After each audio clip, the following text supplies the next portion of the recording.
Yo, what's up again sa inyo mga kuis kalapatid? So welcome back again dito sa ating channel mga kuis kalapatids, Kuya ATV. So yun mga kuis kalapatids, our video for today mga kuis kalapatids is yan mga kuis kalapatids, meron lang akong gustong i-share sa inyo, lalo na sa mga newbie, no mga kuis kalapatids na umiidolo kay Sir Jaime mga kuis kalapatids, no. So yun mga kuis kalapatids, meron nga palang look production na naman sila Sir Jaime, no? So, mga off-color to mga kuis kalapatids, mga pang-show. Sa mga gustong magkaroon ng mga pang-show quality na linyada ng mga racing pigeon mga kuis kalapatids, punta lang po kayo sa Koy Village mga kuis kalapatids, dun sa Koy Village Mall nila mga kuis kalapatids, sa Pet Mall. So, yun pala mga kuis kalapatids, meron din pala ako i-share sa inyo mga kuis kalapatids, no? So, yan, sa mga gusto o nagbabalak pa lang mag-umpisa pumasok sa breeding ng pag-iibon mga kuis kalapatids, sa pagkakalapate, no? So ito i-share ko sa inyo yung video na to mga kuis kalapatids, no? So yan, intro muna tayo, let's go.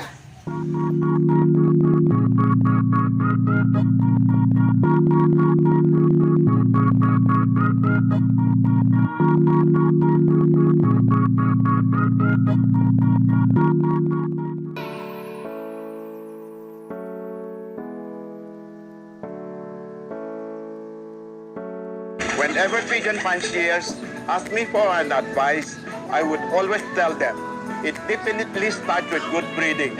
Racing pigeon breeding is a selective mating of a cock and hen racing pigeons. Here at Advanced Hobby Slop, our breeding starts at mid of December and ends by April.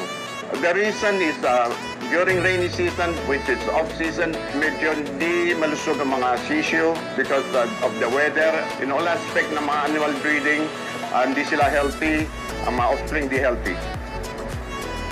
Normally, we breed 3 to 4 classes. First round, I go for my North racers. Second round, mga South racers ko. Third round, mga line breeding, inbreeding ko. Fourth round, mga Cochin ko.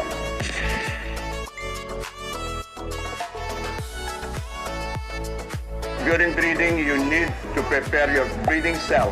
My breeding cell is 24 inches width, and depth is around 12 inches, and the height is 18 inches. Inside the breeding cell, you should prepare a nesting ball. A nesting ball, ang material you should use sometimes, you use sand, buhangin, or you can use newspaper. Sometimes others use tobacco stem. I would advise you to use newspaper. Yun na mas convenient, mas madali.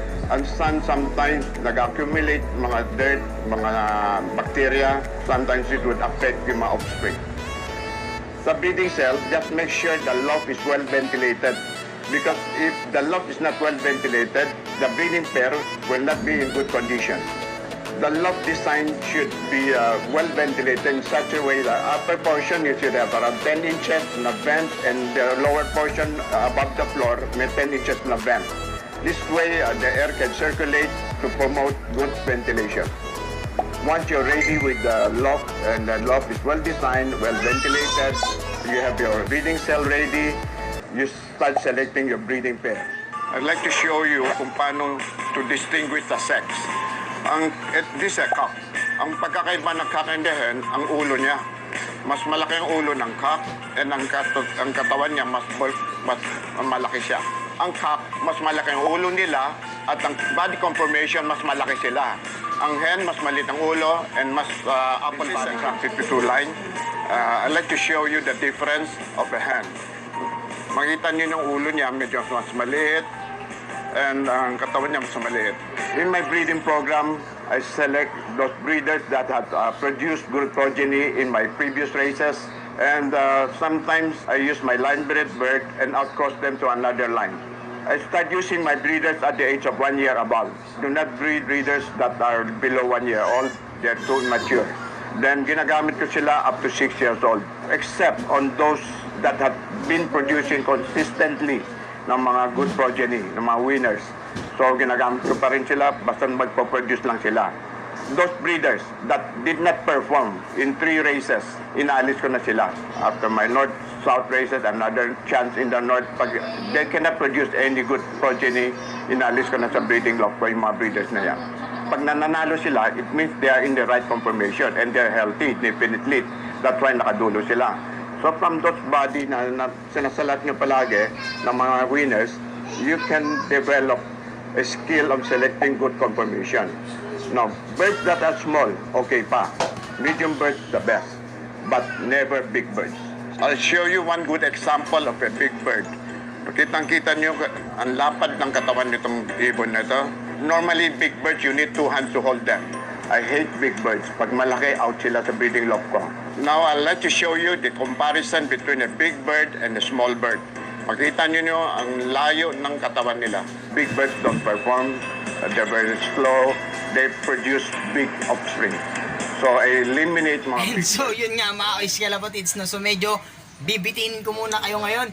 Para sa ngayong araw mga Kalapatids, yun lang po muna yung share ko, no? So nakita nyo o nalaman nyo yung pinaka pangunahin o mga unang dapat gawin bago mag-breed o mag-start sa breeding mga Kalapatids ng ating mga kalapate para makakuha tayo ng magandang YB mga Kalapatids, no? So yan, meron pa mga kasunod na video mga Kalapatids. So bibitinin ko muna kayo at susunod na video naman natin, talakayin naman natin. Okay, syempre, si Sir Jaime Lim pa rin po yung magbibigay ng note o magdi-discuss sa atin para sa conditioning, no, mga Kalapatids, ng ating mga ibon bago mag-start ng breeding, no? So maraming salamat nga po pala. Shout out kay Sir Jaime Lim sa pagpayag na kopyahin, no? I-copy,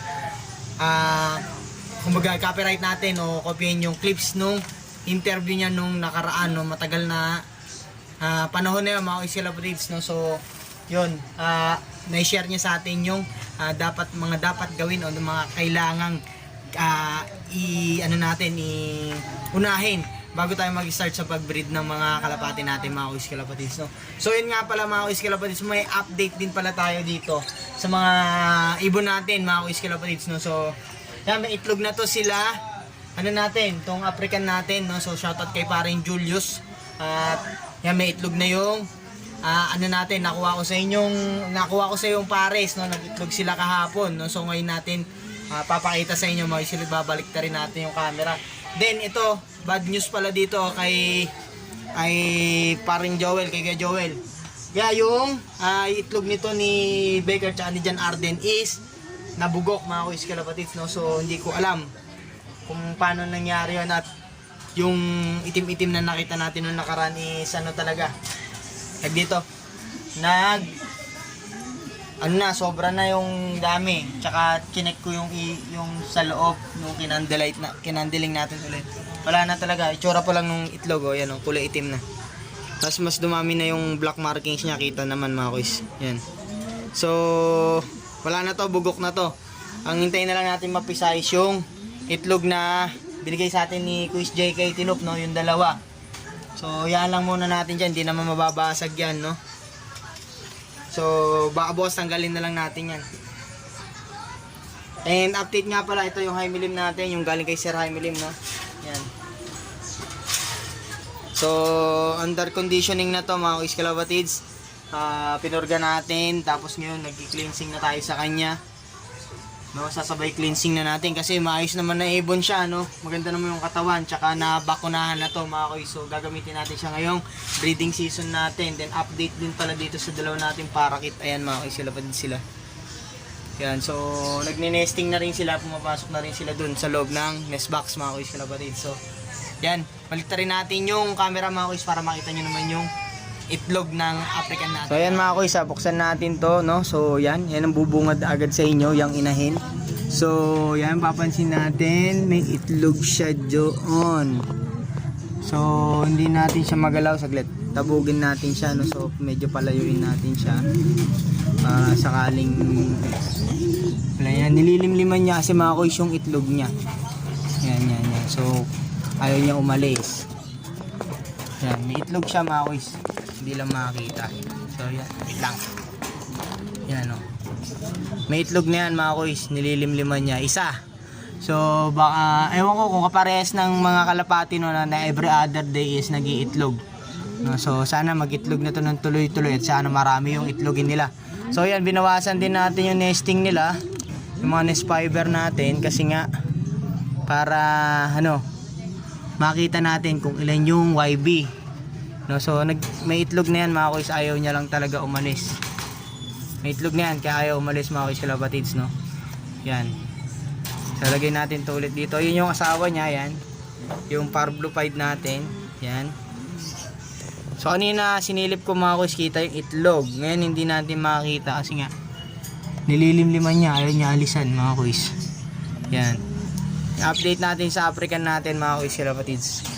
Yan lang po yung quick update sa inyo mga kuys kalapatids, saka konting sharing sa paghanda sa pagbibreed. Lalo na mga kuys kalapatids, mag-start na naman po yung breeding season po natin, no? So malaking tulong po yun sa mga newbie natin na gusto mag-umpisa, no? O mag-uumpisa pa lang sa pagbibreed ng ating mga kalapate, mga kuys kalapatids. So yun lang mga kuys kalapatids for today. So maraming salamat po sa inyong pagsuporta, lalo na sa mga solid subscriber natin at patuloy na nanonood sa ating channel.